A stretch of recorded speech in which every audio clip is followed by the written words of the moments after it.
The car had gone off the road and landed in a ditch. It was quiet at first, but then smoke started rising. Inside the car, a woman wasn't moving.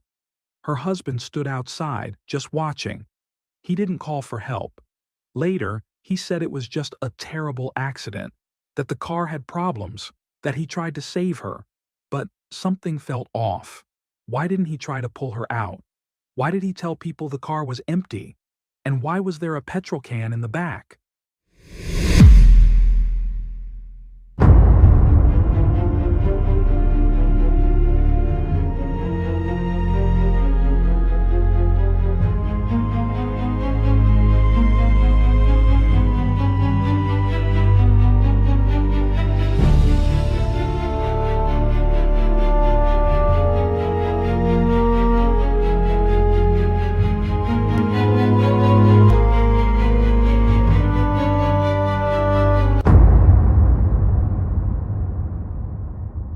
If you're a fan of true crime and criminal investigations, you won't want to miss our new book, The Ultimate Book of Serial Killers: 180 Files of the World's Most Notorious Murderers, now available on Amazon. You can also purchase the PDF version directly from our website for instant download. You'll find the link in the video description and in a pinned comment. Now, let's dive into today's case.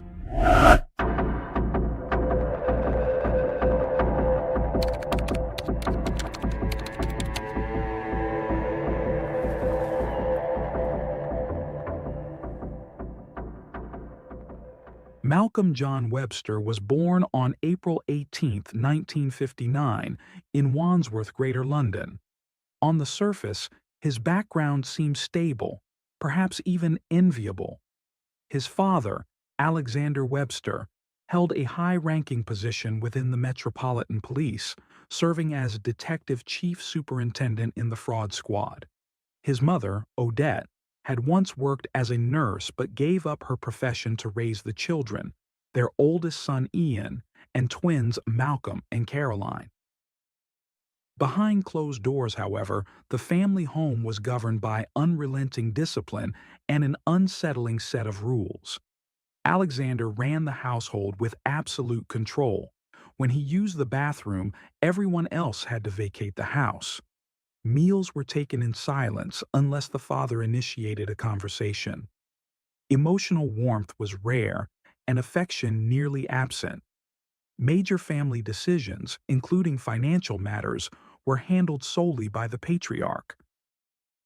From an early age, Malcolm displayed troubling signs. While his twin sister Caroline easily made friends, Malcolm struggled to connect. But rather than withdraw quietly, he developed unusual ways of attracting attention. He began pretending to faint, often collapsing at convenient moments to avoid chores or responsibilities. His apparent health issues led to speculative diagnoses, ranging from asthma to epilepsy, yet no solid medical explanation was ever confirmed.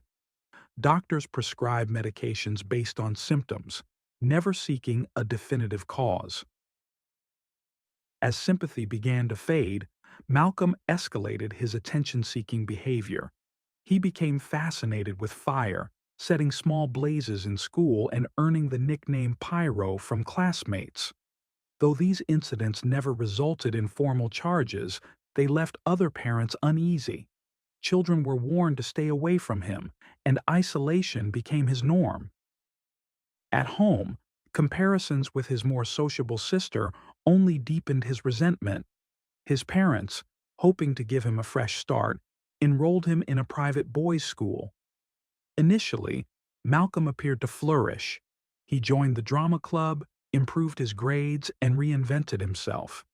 He claimed his family was wealthy and well-connected, but his lies eventually caught up with him, and once again, trust in him eroded.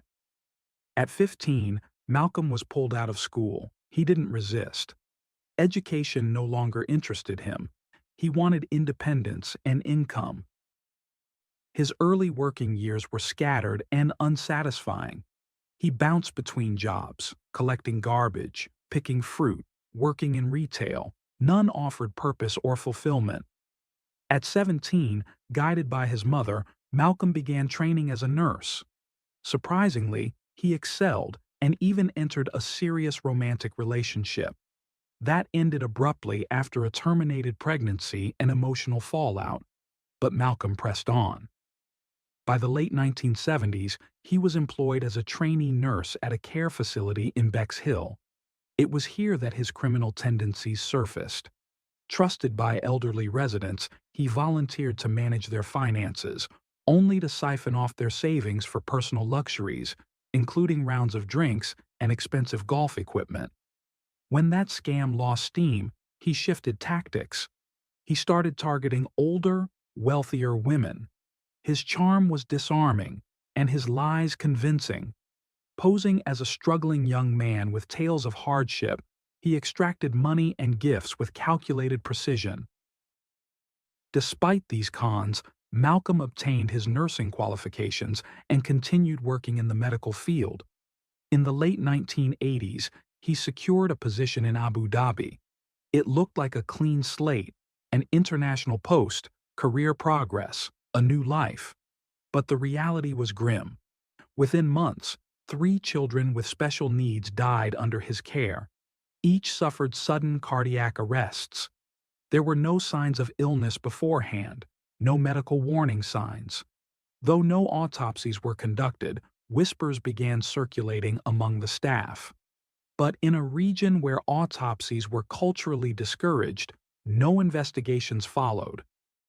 Malcolm simply left the country without consequences. Back in the UK, he resumed life as though nothing had happened. He found nursing work and began cultivating a social image once more. At a party, he met a woman named Claire Morris. Claire Morris was born on December 26, 1961, just 2 years after Malcolm Webster. She grew up in a secure, affluent household and had a younger brother named Peter. Claire was the kind of person who lit up a room, outgoing, confident, and full of energy. Her vibrant nature made her well-liked by those who met her, and her charm didn't go unnoticed the night she crossed paths with Malcolm at a social gathering. Malcolm was captivated. Claire represented everything he admired: warmth, vitality, and a strong sense of self. The two struck up a conversation and quickly began spending time together. On the surface, their relationship progressed naturally, but beneath the surface, doubts quietly stirred. Claire's mother, Betty Morris, had reservations from the beginning. There was something about Malcolm that didn't sit right with her, though she couldn't quite put it into words. Her instincts whispered caution. Peter, on the other hand, initially welcomed Malcolm into the family, finding him clever and polite, perhaps a bit of a rogue, but nothing more. From Malcolm's side, the impression of Claire was glowing. His twin sister, Caroline, described Claire as generous and kind-hearted, someone who brought genuine happiness into her brother's life. Even Odette, Malcolm's emotionally distant mother, spoke positively of her. For once, it seemed Malcolm had found a partner who might steer his life in the right direction. They married on September 3, 1993, in Aberdeenshire, Scotland. The ceremony was beautiful. Claire looked radiant, and Malcolm performed his role to perfection, the devoted husband, charming and attentive. Friends and family left the celebration believing the couple had a bright future ahead of them. Young, in love, financially stable, everything appeared idyllic. But everything changed just 9 months later. On May 27, 1994, tragedy struck. The couple had been driving along a quiet rural road with Malcolm at the wheel and Claire beside him. According to his account, a motorcyclist suddenly appeared on the wrong side of the road, forcing him to swerve. He claimed to have overcorrected, sending the vehicle into a ditch. Moments later, the car burst into flames. Malcolm escaped. Claire did not. He was taken to hospital and kept under observation for a week. He complained of pain, appeared emotionally broken and wore a neck brace, but scans and medical tests showed no significant injuries. There were no broken bones, no burns, and no smoke inhalation. His physical condition was inconsistent with the violent wreckage he described. At Claire's funeral, Malcolm appeared inconsolable, barely able to speak. Peter held his hand throughout the ceremony, unaware that the man he was comforting would later spend Claire's life insurance payout on a £30,000 yacht, a new Range Rover, and other lavish expenses. The insurance totaled £200,000, an enormous sum in 1994, and it vanished quickly. Questions began to surface. Why hadn't Claire managed to escape the car just as Malcolm had? Investigators confirmed that while the car had veered off the road, the crash hadn't been severe. It wasn't traveling at high speed, and the damage didn't suggest a violent impact. The fire's origin remained unknown. Even more troubling was that when Malcolm phoned for help, he told dispatchers the vehicle was empty, despite his wife being inside. He never mentioned Claire. Despite these troubling details, no formal charges were ever brought. The case was closed, and Malcolm's life continued, undisturbed by suspicion. Behind the scenes, he had already moved on. Soon after Claire's death, Malcolm began a secret affair with Geraldine Oakley, a hospital IT manager. Publicly, he was a grieving widower trying to rebuild his life. Privately, Geraldine began noticing unusual behavior. Malcolm talked about Claire's death in unsettlingly clinical terms, often circling back to whether a second autopsy would be ordered. His cold fascination with the topic disturbed her deeply.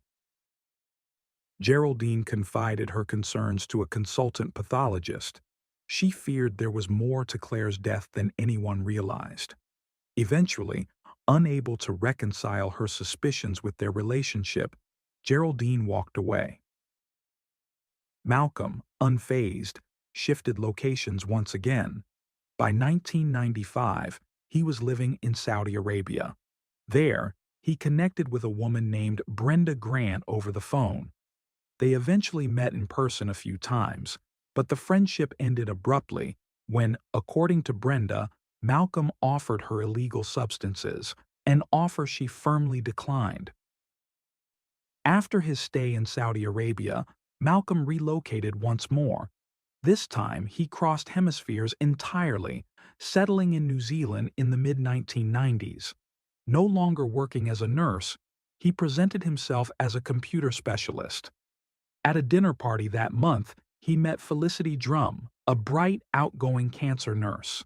She was intelligent, well-spoken, and 3 years younger than Malcolm. Her personality was magnetic, polished, lively, and full of warmth. For a man like Malcolm, she was the perfect mark. He played the role to perfection, attentive, affectionate, emotionally present. To Felicity, he seemed sensitive and grounded. He spoke often of life's fragility and how important it was not to waste time. She found him open-hearted and soulful. Within months, they were inseparable. By January 1997, Malcolm had proposed. They were married that April in Auckland. For their honeymoon, the couple retreated to the idyllic Bay of Islands. But amid the calm beaches and scenic beauty, a far darker undercurrent began to show. Felicity later recounted one disturbing episode from the trip. She drank a cup of tea prepared by Malcolm and fell into a deep, unnatural sleep that lasted nearly 36 hours. It wasn't a one-off. In the months that followed, she experienced troubling health issues: double vision, unsteadiness, periods of confusion, and extended bouts of sleep, all suspiciously occurring after eating or drinking something provided by her husband. When she raised her concerns, Malcolm dismissed them as stress-related. Doctors were consulted, but none could pinpoint the cause. Tests showed abnormal liver function, usually associated with substance abuse or medication toxicity, neither of which applied to Felicity. She lived a healthy lifestyle. Still, Malcolm continued preparing all her meals, always at her side, always in control. Their home life soon took on a sinister pattern. Fires began to follow them.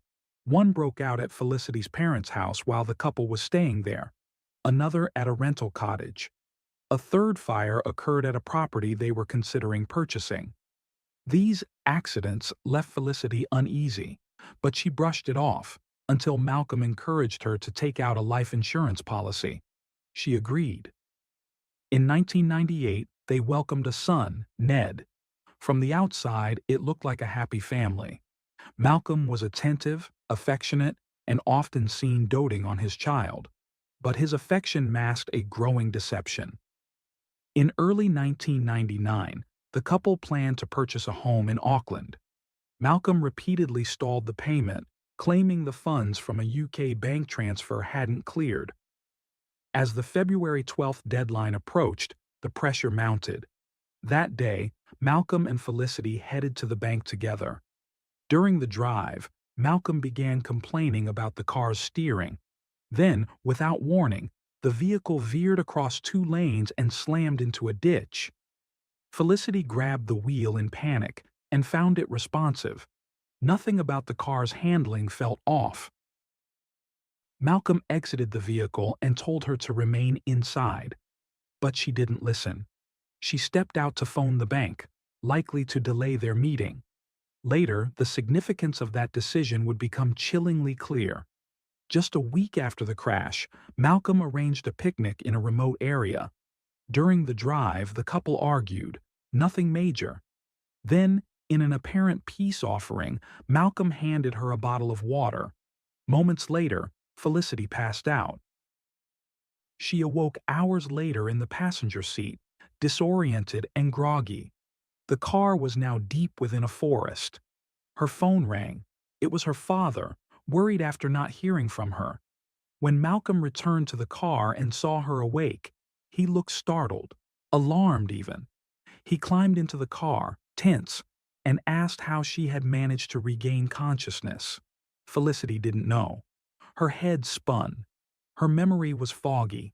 But one thing was clear. Something was terribly wrong. She demanded he take her home immediately. Back at the house, with her senses returning, she started asking questions. Why had they been in the middle of the forest? What had caused her to pass out? Malcolm dodged her inquiries. Then, he suddenly clutched his chest and claimed he might be having a heart attack. He rushed off, allegedly heading to the hospital. Hours later, he returned with an astonishing announcement. Doctors had diagnosed him with leukemia. But this was no cry for help. It was a distraction. Felicity's father, Brian, had already harbored suspicions about his son-in-law. After speaking to the family solicitor, Brian began investigating Malcolm's finances. What he found changed everything. Together, father and daughter searched through Malcolm's belongings and discovered a key to a private mailbox. Inside were damning documents. A bank statement showed that Malcolm had secretly moved 140,000 New Zealand dollars from a joint account into a personal one in Aberdeen. Credit card bills revealed he was drowning in debt. Brian took immediate action, securing a court injunction that legally barred Malcolm from the family home. By the time it was served, Malcolm had vanished. He fled New Zealand, just as Felicity began to uncover the full scope of the betrayal. Medical tests later confirmed what she had feared. Her body contained dangerously high levels of sedatives, drugs she had never knowingly taken. Once Malcolm was gone, the symptoms vanished as if they'd never existed. The man she had loved, trusted, and married had slowly and methodically poisoned her. Her suspicions, once only instinct, had now hardened into certainty. While searching through their shared email account, Felicity uncovered damning messages to a UK estate agent. Malcolm had been posing as a single father, planning a quiet relocation to Cornwall, with their son. He was arranging to move by the end of 1999. Not a word of this had ever been shared with Felicity. Then came a discovery that changed everything. In the boot of the car Malcolm had abandoned, she found a petrol canister. It was the final piece. A horrifying realization dawned. He had intended to replicate the exact circumstances of his first wife Claire's death. The plan had almost succeeded until her father's well-timed phone call had inadvertently saved her life. Felicity now understood.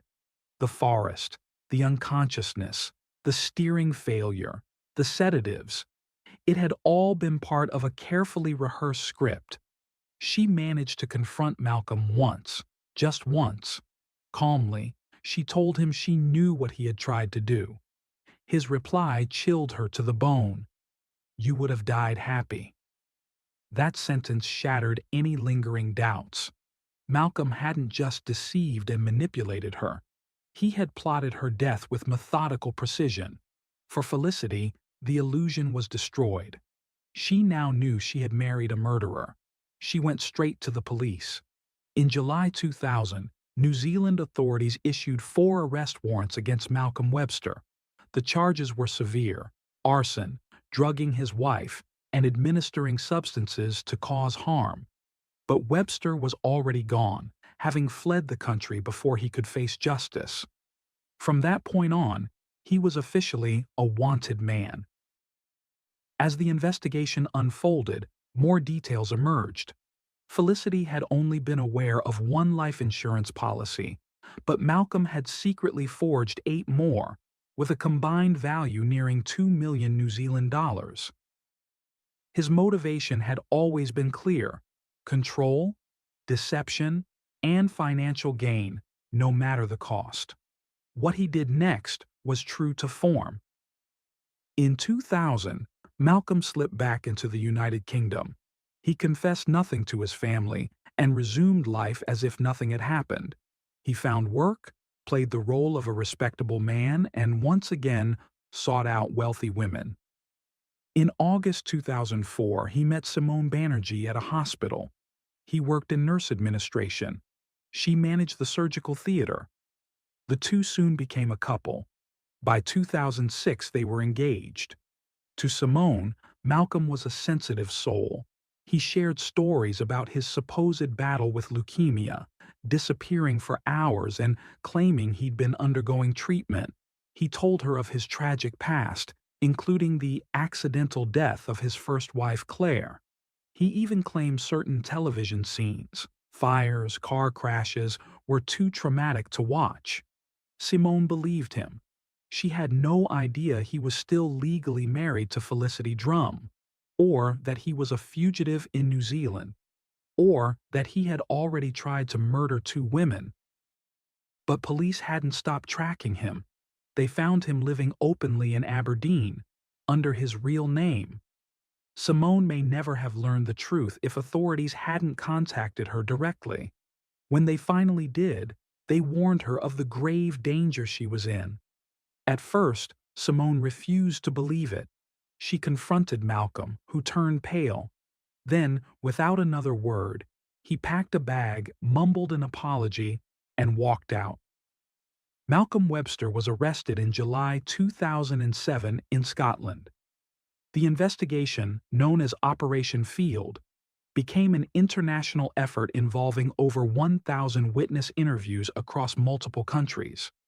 Prosecutors charged him with the murder of Claire Morris, the attempted murder of Felicity Drum, and attempting to marry Simone Banerjee under false pretenses to gain access to her estate. As part of the reopened case, Claire's body was exhumed. Forensic analysis revealed that she had been heavily sedated before her death, just like Felicity.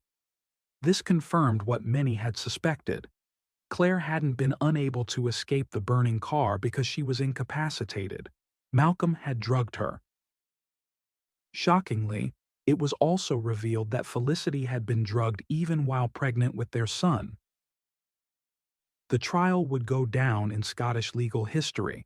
It became the longest trial involving a single defendant the country had ever seen. In May 2011, Malcolm Webster was found guilty on all charges. He was sentenced to life in prison, with a minimum term of 30 years. Simone later described herself as lucky to be alive. The courtroom testimonies painted a portrait of a man who used trust as a weapon, staging car crashes, setting fires, poisoning those closest to him, and weaving webs of lies for profit. Psychologists diagnosed him with narcissistic personality disorder, manipulative, deceitful, and utterly lacking in empathy. Even after his conviction, Malcolm refused to accept responsibility. In December 2013, he applied to the Scottish Criminal Cases Review Commission, hoping to have his sentence overturned. The process dragged on, but in February 2016, his request was officially rejected. The High Court saw no grounds for an appeal. Today, Malcolm Webster is serving his life sentence at Shotts Prison in Lanarkshire, Scotland. As for Claire Morris, the woman who died without justice for over a decade, her memory has not been forgotten. Her brother Peter, speaking after the verdict, said, "Today is a good day. Claire is greatly missed. She was good company. We were proud of Claire becoming a nurse. Let this story be told in her name, to honor her life, validate her suffering, and ensure that Claire is never forgotten."